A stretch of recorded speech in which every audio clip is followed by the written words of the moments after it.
What's up? Back with another video. Today, in light of the discussions we've been having about race, about racism, and this whole situation with South Africa and the United States, the right wing, the ultra-right, the neo-Nazi movement across the world. We're seeing them here in South Africa. We're seeing them out in Germany. We're seeing them to have selected and seen a leader in the richest man on earth, Elon Musk. And Elon Musk has seen a love and shown it for the right-wingers. So now, having spoken about this topic recently, where I said that racism is something that black people are very much capable of, and they really participate in it. If you're a black person and you sit among black people, especially those who hold themselves in pretty high regard, especially those in the African spirituality space, those people who believe in the African, the black person being the original made human being in the garden. They'll say Adam and Eve were black people in the region of Ethiopia, and so that gives black people a sort of superiority and a connection directly to the land because they came out of the land. When they're speaking that whole other stuff that goes on further to connect with voodoo and spirits that are unknown on the other side, they say just look at how a black person operates. This is clearly a person who is in touch with everything, the land, the physical, the biological, and the spiritual. They say look at how white people are not in touch with such. In so doing, they don't have to be rude, they don't have to be demeaning or what so forth, but they are thought about themselves to be superior, to be made better. And that idea just doesn't go on its own. As a black person says that I am superior because I was made first, they have to now, of course, say that others are therefore extensions of them. So we are the fathers of everyone else. We are their parents and they are our children. So they are our subordinates. That is racism. I'll tell you sometime later about this definition that I'm coming up with of racism. But first, let's just listen to Nota and listen to his explanation, and I will give my comments at the end over there. He's here, he's with DJ Spoo, it's the Hustler's Corner. Let's get started. So that whole entire thing could be exposed for what it was. Errol said, I was on the call with Cyril and Elon, and he understands what's going on. He understood Cyril. He's still continuing to spread this fake news. And South Africans need to understand that we are not the audience for this. We are not the audience. We're just a tool that they're using to gain more white support in America because that's their base, and they're down to 52% of the population now. And they believe that once whites are in the minority, they'll be decimated by the other races because they believe that the savagery that they're capable of is the same that we're capable of, and we would want to get revenge. Unfortunately, savagery is not in our culture. So the problem that South Africans have right now is that we don't understand why.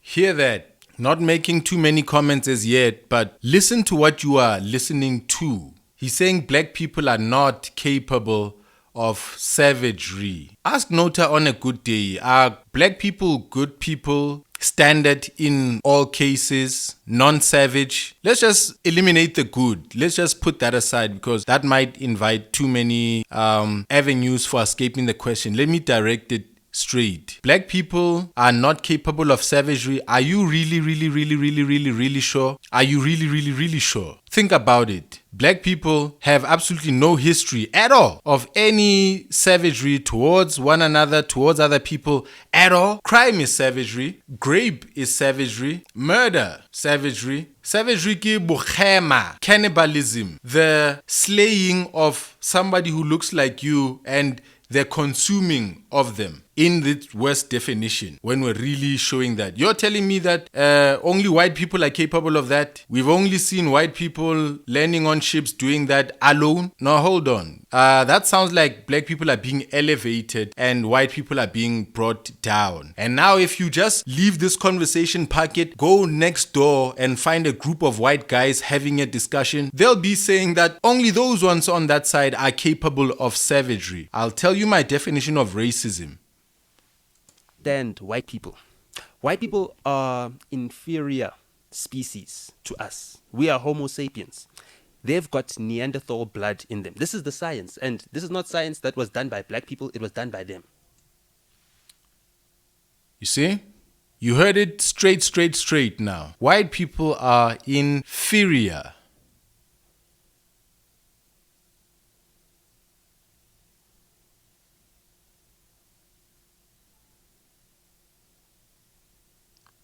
I'm telling you, where two guys are also sitting together, having clip drift and coke, they are saying savagery that side, superiority this side. You understand? About Clive W. Lewis, they were eugenicists. They studied this and they realized that they're inferior to blacks. Margaret Sanger from the US. Well, I mean, she was more about controlling the birth of blacks.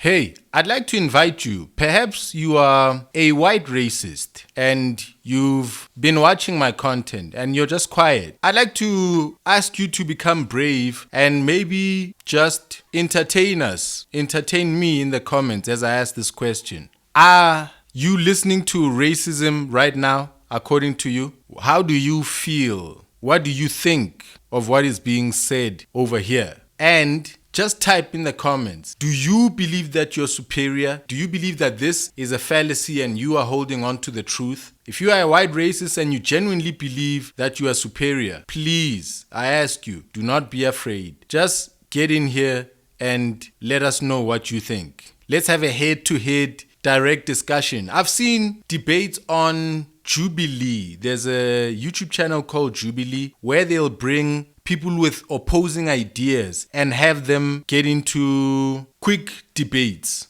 inside of a circle of people where they alternate to bring their different views, etc. I'll piece clips of it over here. I'd like us for just a brief moment, maybe in the comments, maybe in the future, maybe if you're not brave as yet. Here is a black man. I'm a black man. I am showing you, and you might have found and seen this yourself. You probably are part of a group that collects data about what black people are saying and who they think they are. And you are showing each other within closed doors to say, look at here the kafirs and what they are thinking. So tell me now then, the cat is out of the bag. It's no secret that we human beings hate each other. Exclude me, ladies and gentlemen, from that because I am not participating in any hatred towards people made in the image of God. Let's carry on. Yeah. But the reason why they did Eugenics, that... Eugenics, right? yes. Yeah. So the waist to hip ratio determines how well a woman is able to give birth. And you know, we've got the highest waist to hip ratio in the world. You know what I mean? Women have got small waists and really big hips or big bums or whatever the case may be. White women cannot carry births the same way black women can. They're inferior in that way. Why is it inferior? Because, you know...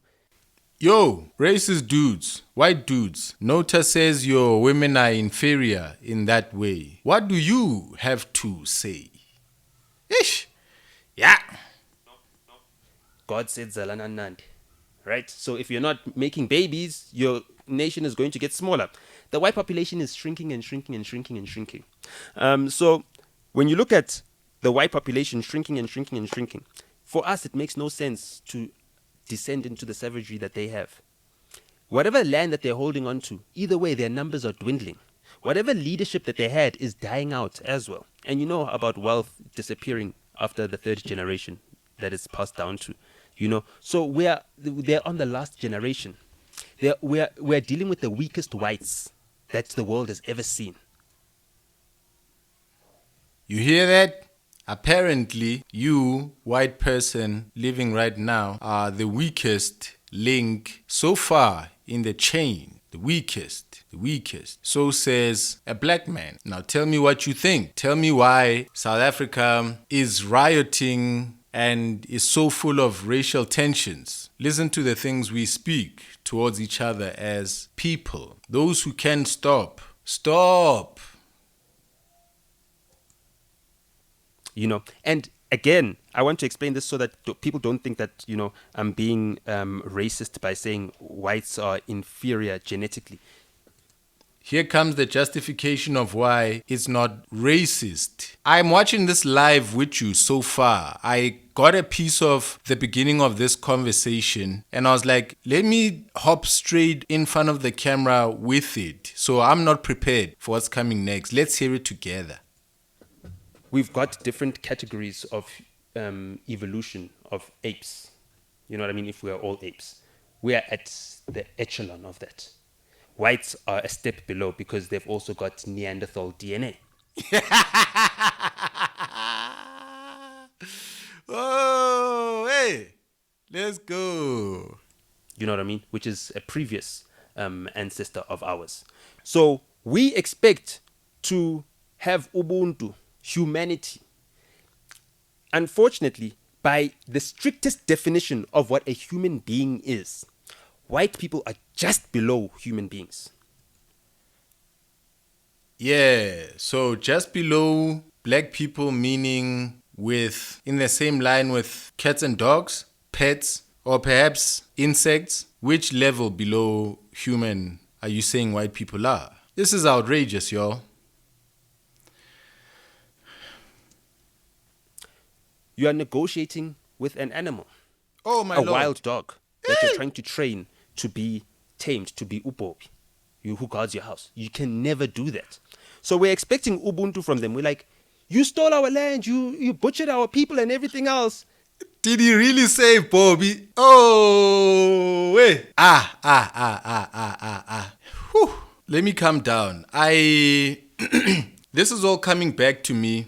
I know this. I've heard things like this. Back in my days on Twitter, these were the arguments being flung back and forth. So, having distanced myself away from it for some time, I've really felt refreshed and at peace. Away from participating in hatred and just some unnecessary things, man. I've got enough problems. I've got kids and a wife and I've got big dreams. I had to step away from all of those things and pursue myself and reach out to white people who are capable of doing what I want to do and to ask to learn from them. And in pursuing myself and reaching out to the other person, life has made so much more sense. It's tiring. It's tiring to be racist, bro. It's horrible to be driving on the road thinking that the other person is out to get you. Hey, when a white man hoots and he's rude on the road, and yeah, a lot of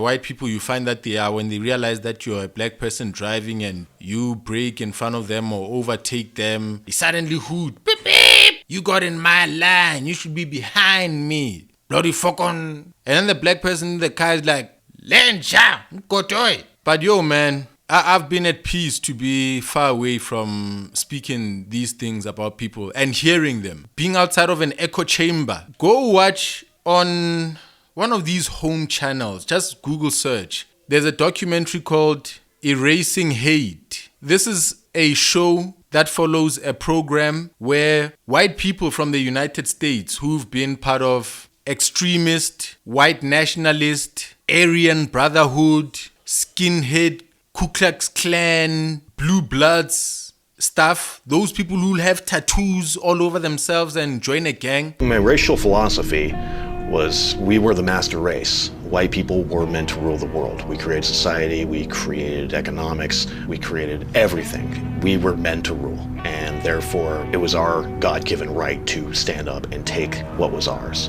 The white race was dying, it was getting bred out, so we needed to go to extreme measures to save our people. And what did you consider extreme? At the time, murder wasn't extreme. I mean, but, you know, it was kind of just one of those things that could happen.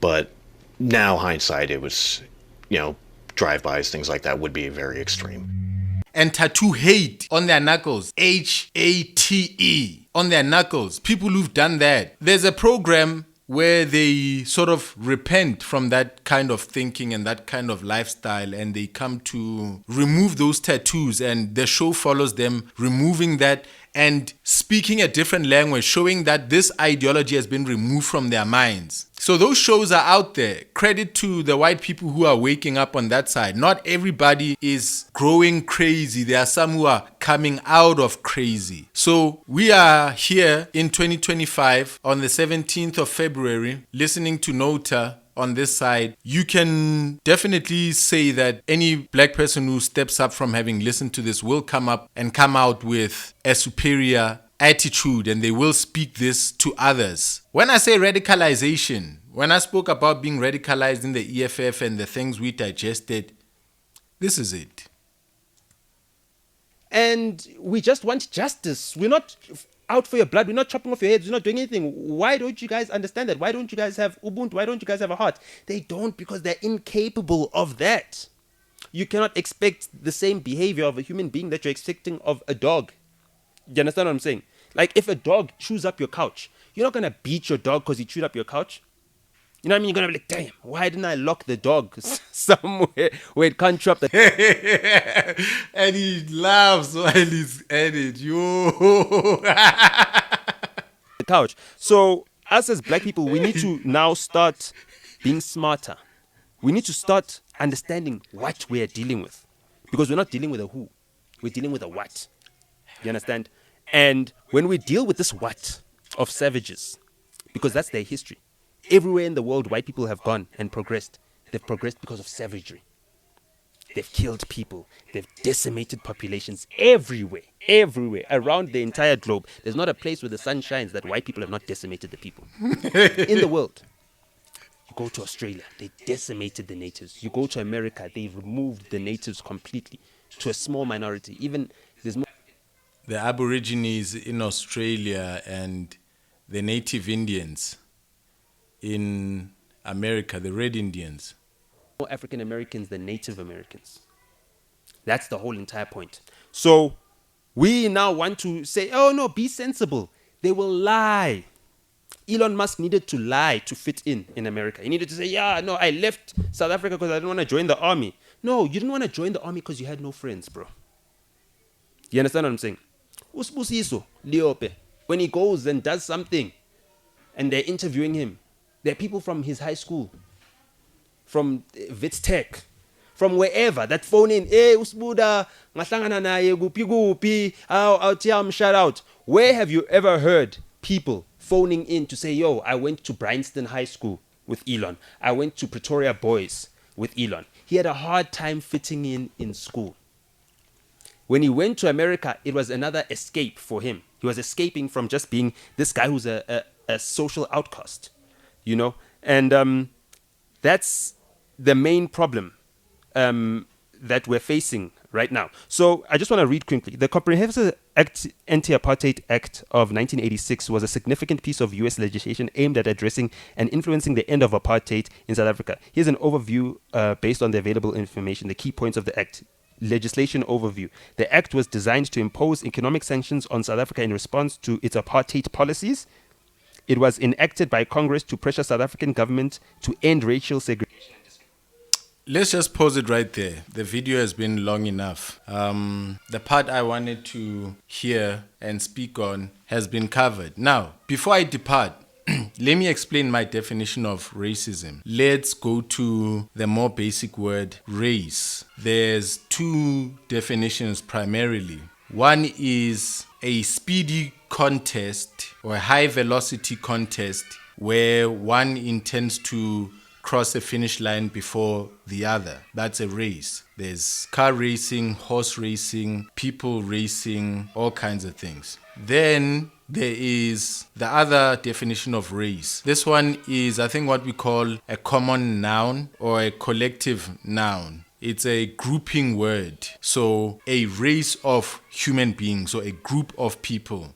And then a subcategories, smaller groups of races within the umbrella of the human race. So that's the collective term. Now, racism is not nastiness across to the other person. It is not. Racism can occur with a person completely silent in their own mind. Now, where do I get such a thing? How do I think so far out the box? Remember when in the Bible, when Jesus said that, I tell you that if you've looked at a woman and you've imagined yourself getting busy with her, you've already committed sin in your mind. There are people who are currently murderers in their minds. They are potential serial killers, like a battery that is sitting in a packet. That battery there has power and energy contained within it already. It does not become a battery when it now touches terminals and gives off power. That's not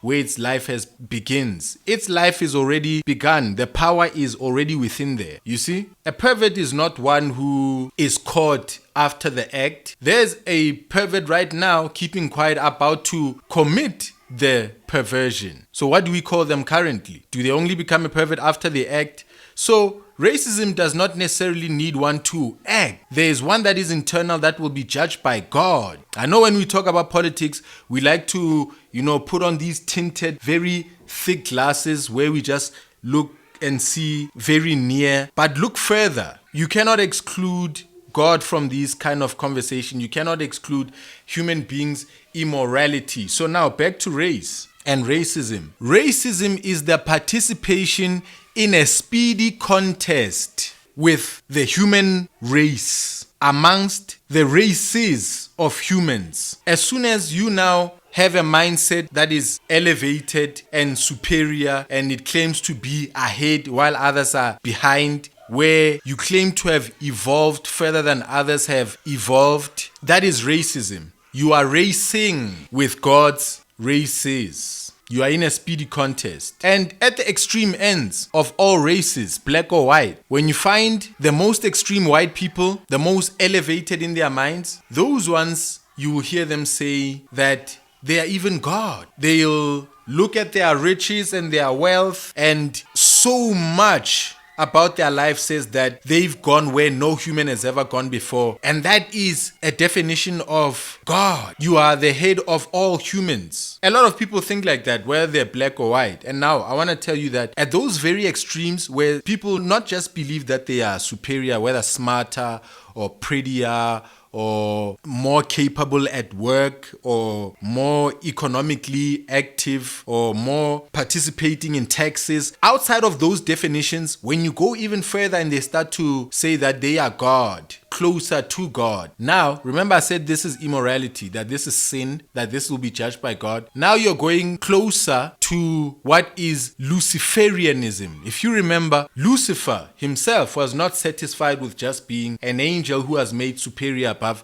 the other angels. He had an idea to be like God. He looked across, had covetousness for what God had, and he said that I will be lifted. I will be like the Most High. And if you're listening there closely to what Lucifer was saying, he's actually admitting that there's nothing else like God. There's nothing above him. He didn't say I will be above him. He said that I will be like him. So I will copy the Lord God Almighty's style, because there's no greater style. And I will walk in his swagger, because there's no other swagger like the Lord's. And when he did that, he had pride and he fell. God detected those thoughts, detected that you are not content with just being you. I made you human. Yes, you're really powerful. You can, exist on a high spectrum. You can live in a shack with a pit toilet, or you can go on to become Elon Musk. You are human. There's nothing godly that Elon Musk has done. Absolutely nothing. Elon Musk, for all the money he has earned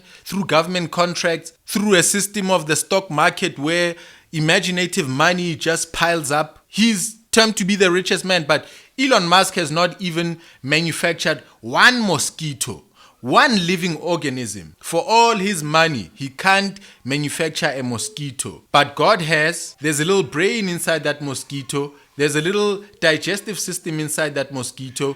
There's vision inside that mosquito. And Elon Musk is still trying to get cars to drive themselves. But you may find that him and his Heil people are believing that they are God. At that point, Elon Musk is now a Luciferian. He believes in Satan's philosophy. So, ladies and gentlemen, I think I've made some degrees of comparison for you to go and digest. Think about it. Racism is on the Satanism spectrum. One of the quickest, easiest ways to become a Satanist, the gateway drug to absolute Satanism and Luciferianism is racism. Start believing that you're better and others are roaches, and you are on the way down very quickly. Ladies and gentlemen, if you've enjoyed this, I hope you like, I hope you subscribe, I hope you share the video, I hope you leave a comment, I hope you stop being a racist. In the name of Jesus, I'll see you next time.